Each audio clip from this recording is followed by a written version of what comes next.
तो guys welcome back डैक्स Rabbani YouTube channel. Guys आज हम ऐसी मेडिसिन के बारे में बात करेंगे फीमेल इनफर्टिलिटी में इस्तेमाल में लाई जाती है, फीमेल में भी इस्तेमाल में लाई जाती है और मेल में भी, यानी मेल में भी इनफर्टिलिटी होती है उसमें भी इस्तेमाल में लाई जाती है। फीमेल इनफर्टिलिटी का मतलब होता है कि अगर जैसे कोई भी वोमेन होती है वो प्रेगनेंसी कंसीव नहीं कर पाती है किसी वजह से, या तो उसका प्रोजेस्टेरोन हार्मोन लेवल का कम है, हार्मोन का लेवल कम है, या फिर सेक्सुअल हार्मोन कम है जिसकी वजह से प्रेगनेंसी कंसीव नहीं हो पा रही है, या अंडे जो हैं गोनाडोट्रोपिक हार्मोन जो उसका रिलीज कम हो रहा है जिसकी वजह से प्रेगनेंसी कंसीव नहीं हो पा रही है। और यही प्रॉब्लम में हाइपोगोनाडिज्म जो मेल में भी हो रहा है, मेल में भी इनफर्टिलिटी है, यानी उसके अंदर टेस्टोस्टेरोन का रिलीज कम हो रहा है जिसकी वजह से उसका जो पार्टनर है कंसीव नहीं हो पा रहा है। तो इस प्रॉब्लम को कैसे दूर कर सकते हैं, मतलब ऐसी कौन सा इंजेक्शन है जो अगर आप उसको लेंगे जो गर्भ धारण करने में मदद करेगा और आपकी जो हार्मोनल प्रॉब्लम है, टेस्टोस्टेरोन कम रिलीज हो रहा है या एक्स कम रिलीज हो रहे हैं या इमेच्योर रिलीज हो रहे हैं, तो उसको मिच्योर करके रिलीज करेगा। तो ऐसा कौन सा इंजेक्शन है इसके बारे में पूरा डिटेल में बताएंगे, कैसे ये इंजेक्शन काम करेगा, कैसे इसको इस्तेमाल में लाना है और कब इसको यूज़ करना है, कितने का आता है, क्या साइड इफेक्ट होते हैं, क्या कॉन्ट्राइंडिकेशन होते हैं, पूरा डिटेल में बात करेंगे गाइस। वीडियो को लास्ट तक देखिए, लास्ट तक देखें तभी आपको पूरा समझ में आएगा। चलिए गाइस बिना देरी के शुरू करते हैं वीडियो। मैं हूं डॉक्टर सुलेमान और आप देख रहे हैं डैक्स रब्बानी यूट्यूब चैनल। गाइस आज जो हम बात कर रहे हैं ऐसे इंजेक्शन के बारे में बात कर रहे हैं जो कि प्रेगनेंसी कंसीव करने में मदद करता है। कई बार क्या होता है कि शादी होने के 1, 2 साल, 3 साल, 4 साल तक प्रेगनेंसी कंसीव नहीं होती है। सबसे पहले उसका रीज़न पता करना होता है कि किस रीज़न की वजह से प्रेगनेंसी कंसीव नहीं हो रही है। या तो एक्स जो इमेच्योर बनना है इस वजह से नहीं हो रही है, या गोनाडोट्रोपिक हार्मोन जो का रिलीज़ कम है जो ओवरीज से इसकी वजह से क्या प्रेगनेंसी कंसीव नहीं हो रही है, या मेल में कुछ प्रॉब्लम है, मेल के अंदर जो स्पर्म होता है वो इमेच्योर है, स्पर्म का काउंट कम है, या फिर टेस्टोस्टेरोन अच्छे से रिलीज नहीं हो रहा है। सबसे पहले हम रीज़न पता कर लेते हैं, यही डॉक्टर जो रीज़न को पता करता है टेस्ट कर पाता है। टेस्ट करवाने के बाद में जब वो देखता है कि डॉक्टर जो फाइंड आउट कर लेता है कि इस वजह से उसको प्रॉब्लम हो रही है, तब वो डिसाइड करता है इस इंजेक्शन को देना है नहीं देना है। तो ये इंजेक्शन जो HCG इंजेक्शन होता है, HCG ऐसे इसकी फुल फॉर्म बोलें, इसकी फुल फॉर्म होती है ह्यूमन क्रोनिक गोनाडोट्रोपिक हार्मोन, यानी कि ये हार्मोनल इंजेक्शन होता है। ये डॉक्टर डिसाइड करता है आपके बहुत सारे टेस्ट करने के बाद, एग्जामिनेशन करने के बाद डॉक्टर डिसाइड करेगा इस इंजेक्शन को लगाना है या नहीं लगाना है। वीडियो में आगे बढ़ने से पहले मैं आपको ये बता देता हूँ, इसको खुद से कभी नहीं लेना है। कभी आप सोचे कि वीडियो में हमें पूरी जानकारी मिल गई है और हम खुद से लेना स्टार्ट कर लें, प्रेगनेंसी कंसीव हो जाएगी, नहीं लेना है, क्योंकि इससे जो आपको और ज़्यादा दिक्कत भी हो सकती है अगर आप खुद से लेंगे तो, यानी पूरे फ्यूचर में कभी प्रेगनेंसी भी नहीं होगी अगर आप गलत डोज में लेंगे। तो ये डॉक्टर ही डिसाइड करेगा। तो ये इंजेक्शन जो होता है HCG यानी ह्यूमन क्रोनिक गोनाडोट्रोपिक हार्मोन, ये एक हार्मोनल इंजेक्शन है, यानी हार्मोन से ही बनाया गया होता है। ये कैसे काम करता है, ये इंजेक्शन जो होता है जो फीमेल के अंदर ओवरीज से जो अंडे रिलीज होते हैं या गोनाडोट्रोपिक हार्मोन रिलीज होता है या टेस्टोस्टेरोन प्रोजेस्टेरोन जो रिलीज होता है तो उसको ज़्यादा रिलीज करवाता है और जो ओवरीज से ओवम बनता है उसको मिच्योर बनाता है।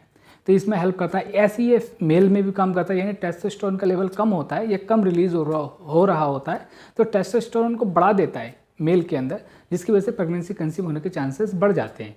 ये इस तरीके से काम करता है। अगर HCG इंजेक्शन के बारे में थोड़ा सा जनरल अगर हम देखें तो ये इसका ब्रांड नेम जो होता है लूपी HCG के नाम से आता है और ये अलग अलग स्ट्रेंथ में आता है। जैसे 2000 IU में आता है, IU का मतलब होता है इंटरनेशनल यूनिट, 5000 IU में आता है, 7500 IU में आता है और 10,000 IU में आता है।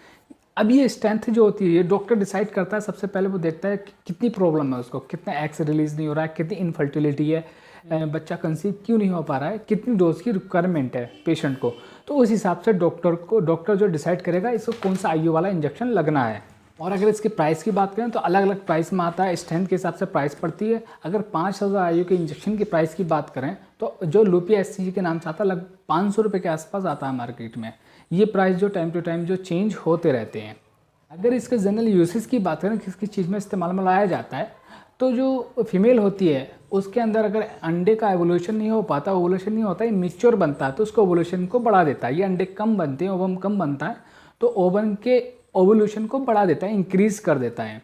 यानी अगर हम सीधी भाषा में बोलें तो महिलाओं में इनफर्टिलिटी यानी बांझपन जो होता है उसको दूर करता है ये, और महिलाओं में प्रेगनेंसी के चांसेस को काफ़ी हद तक ये बढ़ा देता है ये इंजेक्शन को लगाने के बाद में। हाइपोगोनाडोजिज्म होता है, जैसे कि फीमेल के अंदर ओवरीज अच्छे से विकसित नहीं होती है और मेल के अंदर टेस्टिस अच्छे से विकसित नहीं होते हैं, तो उन दोनों को पूर्णतः विकसित भी करता है ये, और विकसित करने के बाद तो वहाँ से अंडे जो रिलीज होते हैं, ओवम जो रिलीज होता है उसको मैच्योर फॉर्म में रिलीज करता है। ऐसी मेल के अंदर जब वो टेस्टिस को अच्छे से मैच्योर कर देता है तो वहाँ से जो स्पर्म रिलीज होता है उसको अच्छे से रिलीज करता है और मैच्योर करता है। अगर स्पर्म काउंट कम होता है मेल के अंदर तो स्पर्म काउंट को भी ये बढ़ा देता है। इंजेक्शन को अगर आप लगाएंगे उससे स्पर्म काउंट भी बढ़ जाता है। तो ये मैंने बताया इसके यूजेस के बारे में, किसी चीज़ में इस्तेमाल में लाया जा रहा है। कई बार क्या होता है, जैसे प्रेगनेंसी कंसीव हो जाती है, जिसे कंसीव होने के बाद में जो बेबी होता है, जो ओवुलेशन के बाद में जो बेबी होता है वो बहुत कमज़ोर होता है, यानी उसके चांसेस होते हैं किसी भी टाइम भी ये मिसकैरेज हो सकता है। तो उसको रोकने के लिए भी डॉक्टर इस इंजेक्शन का इस्तेमाल करते हैं। यानी अगर मान लो 1 मंथ, 2 मंथ, 3 मंथ का अगर प्रेगनेंसी कंसीव वो हो जाता है और वो बहुत ज़्यादा कमज़ोर होता है तो उसको भी ताकत देने के लिए, उसको वहाँ पर रोकने के लिए, यूट्रस में रोकने के लिए इस इंजेक्शन को लगाया जाता है।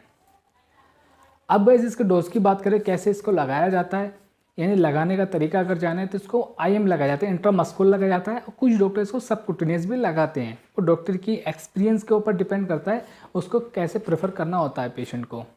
अगर इसके साइड इफेक्ट की बात करें, क्या क्या साइड इफेक्ट आते हैं, वैसे जनरल तो ये हार्मोनल इंजेक्शन है, इसके ज़्यादा साइड इफेक्ट नहीं आते, लेकिन जिस साइड पे लगा रहे हैं इंजेक्शन, जहाँ पे लगा रहे हैं वहाँ पर रेडनेस हो सकता है, पेन भी हो सकता है, वहाँ पे इरिटेशन भी हो सकता है। कई बार क्या होता है पेशेंट में हेडेक वगैरह, सर में दर्द भी होता है इंजेक्शन को लगाने के बाद में, और थोड़ा डिप्रेशन कंडीशन में भी जा सकता है पेशेंट इसको लगाने के बाद में। ऐसा बहुत कम चांसेस है जो डिप्रेशन में पेशेंट जाता है। अगर प्रिकॉशन की बात करें, कब इसको नहीं लगाना होता है, लेकिन इसको हर कंडीशन में लगा सकते हैं वैसे, लेकिन कुछ कंडीशन ऐसी है जिसमें आपको अपने डॉक्टर को बताना ही होगा। जैसे आपको हार्ट रिलेटेड प्रॉब्लम है तो आपको डॉक्टर को बताना होगा कि मुझे हार्ट की बीमारी है, कितनी बार हार्ट आ चुका है, क्यों डॉक्टर उसको आपको अपनी पूरी हिस्ट्री बतानी होगी, तभी डॉक्टर डिसाइड करेगा कितनी डोज आपको प्रेफर करनी है। या किसी को शुगर लेवल है या किसी को थायराइड वगैरह है, तब भी आपको अपने डॉक्टर को जिससे आप कंसल्ट कर रहे हैं उसको ये बताना होगा कि मुझको ये प्रॉब्लम है, तभी डॉक्टर आपको प्रिस्क्राइब करेगा कि कितनी डोज में आपको देना है।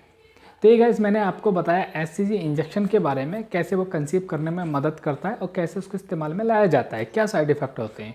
तो होप सब गाइस आपको पूरा समझ में आ गया। प्लीज़ वीडियो को शेयर करें और चैनल को सब्सक्राइब करें, बेल नोटिफिकेशन भी ऑन कर दें। अगर ये बेल नोटिफिकेशन अगर आप ऑन कर देंगे तो ऐसे ही जैसे मैं वीडियो अपलोड करूँगा सबसे पहले नोटिफिकेशन आपको मिलेगा।